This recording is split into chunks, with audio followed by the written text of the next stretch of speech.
Hey, Steve Mignoni here at Berniston Auto Wrecking in Berniston, Massachusetts, doing the junkyard crawl with a pretty cool old race car discovery. Now, a lot of folks think that stock car racing is all about the big league. Guys like Richard Petty, you know, here he is in 1969 when he defected from Plymouth and went to Ford for that one infamous year.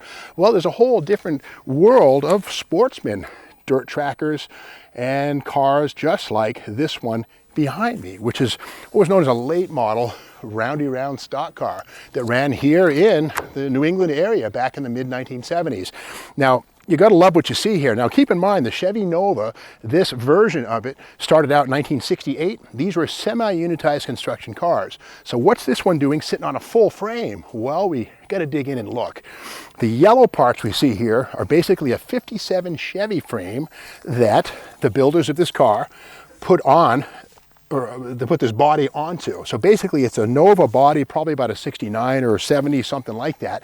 That was then added to the 57 Chevy frame. But we also see here, the 57 Chevy bones have been fortified with homemade full boogie NASCAR style roll cage equipment, front and rear.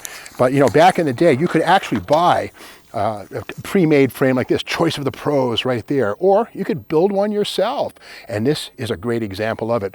Now, the thing we see on this one here is a fair amount of engine setback. On a regular Nova, there'd be a firewall here, the carburetor would be about like that.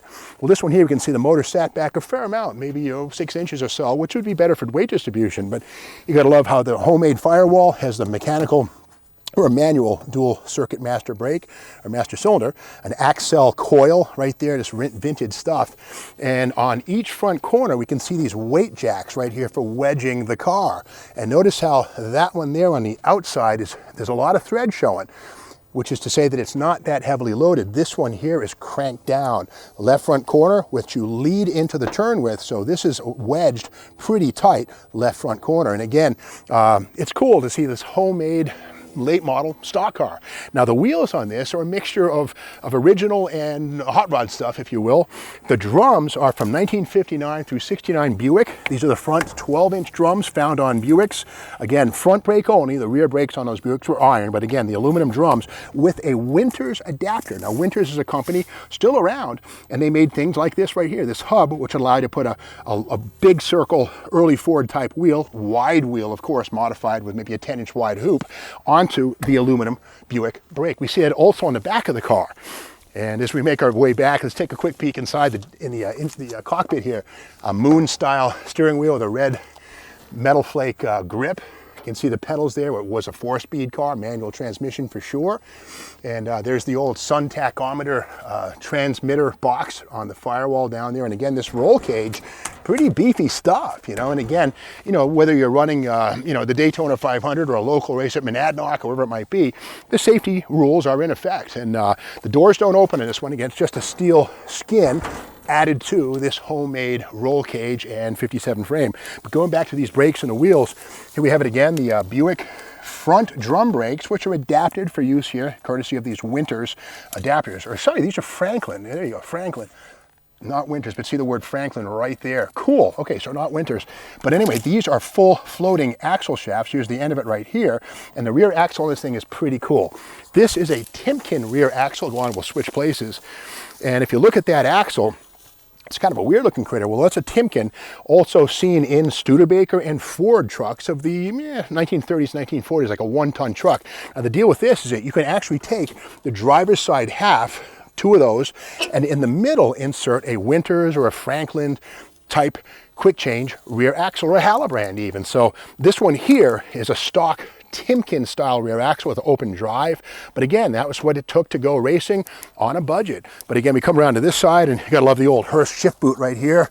Moot testimony to many, many laps in high RPMs. I believe this was a small block Chevy powered car, but we come around this corner here and just, soak in the patina on this, and, a little bit of fender bender action, some plastic filler here, maybe touch it up as we get it back to life. Plastic windshield to keep the dirt and debris out of the car. And this has what they were called Schoenfeld style headers, which came through the cockpit.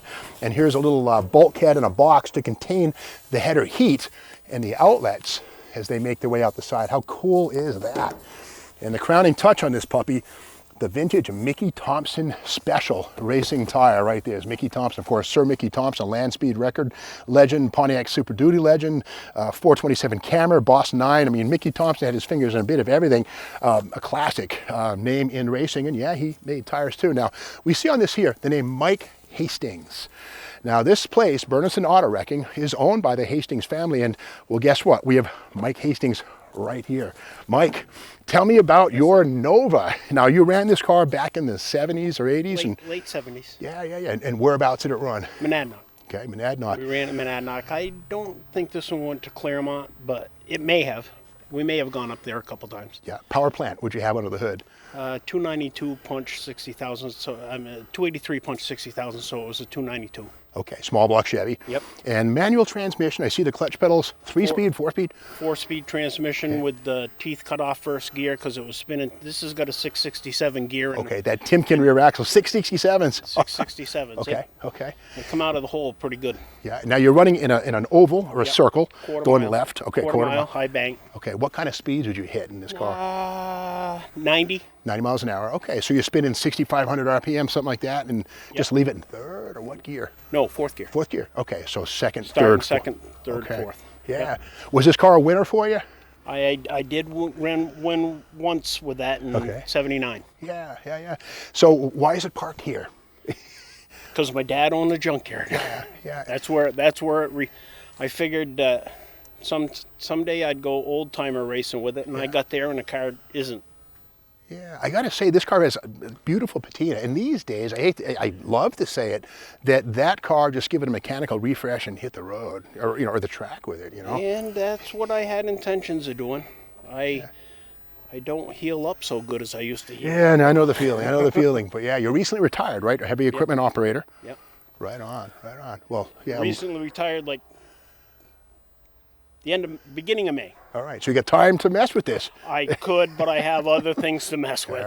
All right. Well, thank you, Mike. And you're welcome. And it's cool, man, to see Mike Hastings, the guy who ran this car back in the mid-70s, and it's still here. And just got to love the boneyard, And that's the story of Bernardston Auto Wrecking, or really any salvage yard. It's not junk. These things are historic artifacts, and it's great to see this here.